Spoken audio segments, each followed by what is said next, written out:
திருவாரூர் மாவட்டம் திருத்துறைப்பூண்டி பிரசித்தி பெற்ற பிறவி மருந்தீஸ்வரர் கோவிலில் கந்த சஷ்டி விழாவை முன்னிட்டு பக்தர்கள் விரதமிருந்து மாலை அணிவித்தனர். சூரசம்ஹார விழாவை முன்னிட்டு பிறவி மருந்தீஸ்வரர் கோவிலில் மகா கணபதி, பெரியநாயகி அம்மன், முருகபெருமான், துர்க்கையம்மன், சண்டிகேஸ்வரர் பெருமானுக்கு சிறப்பு அபிஷேக ஆராதனைகளும் முருகபெருமானுக்கு சந்தனகாப்பு அலங்காரமும் நடைபெற்றது. அதனைத் தொடர்ந்து முருகபெருமான் ஆட்டுக்கிடா வாகனத்தில் சிறப்பான அலங்கார வைபவத்துடன் எழுந்தருளி கோவிலின் 4 வீதிகளையும் சுற்றி வலம் வந்த பின் பக்தர்கள் அரோகரா முருகனுக்கு என முழக்கங்களை எழுப்பினர். தொடர்ந்து சூரபத்மனை வதம் செய்யும் சூரசம்ஹார நிகழ்வானது வெகு விமர்சையாக நடைபெற்றது. இந்நிகழ்ச்சியில் திரளான பக்தர்கள் கலந்து கொண்டு சுவாமி தரிசனம் செய்தனர்.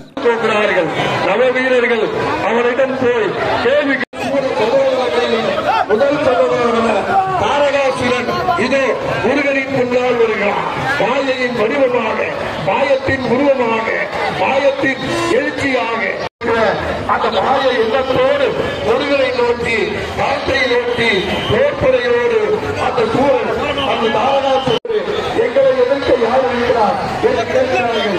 இதோ ஆரோக்கியத்தோடுமான் நவ வீரர்களோடு வந்து தாரகாசுரா, உன் மாயம் பலிக்காது, உன் தாரம் பலிக்காது, உன் மாயை உன்னை அனுப்பிவிட்டு உன்னிடம் தோன்றியிருக்கிற மாயத்தை அளிக்கப் போகிறேன். உலகத்தில் மாயத்தின் கட்டைகளை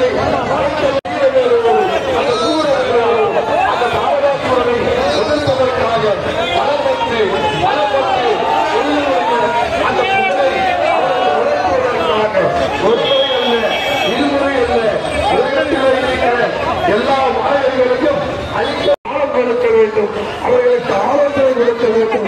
அந்த அடிப்படையில் மாலையின் வடிவமாக இருக்கிற இந்த நாகராசுரன் காலையின் முகத்தை வைத்திருக்கிறார்.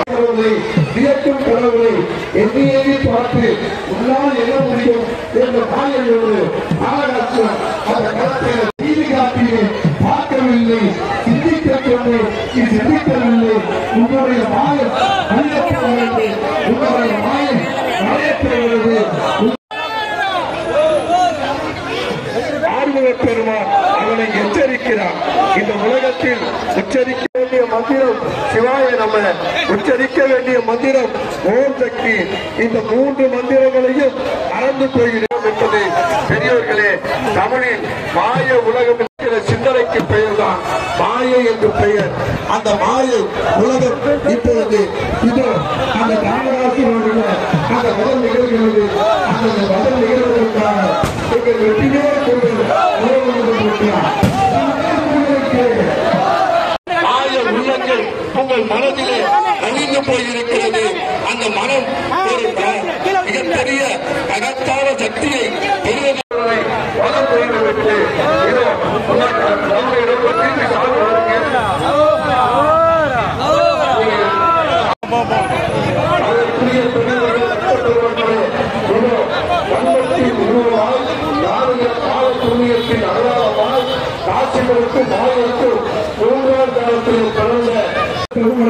தீபாவளி நிகழ்த்தினார்.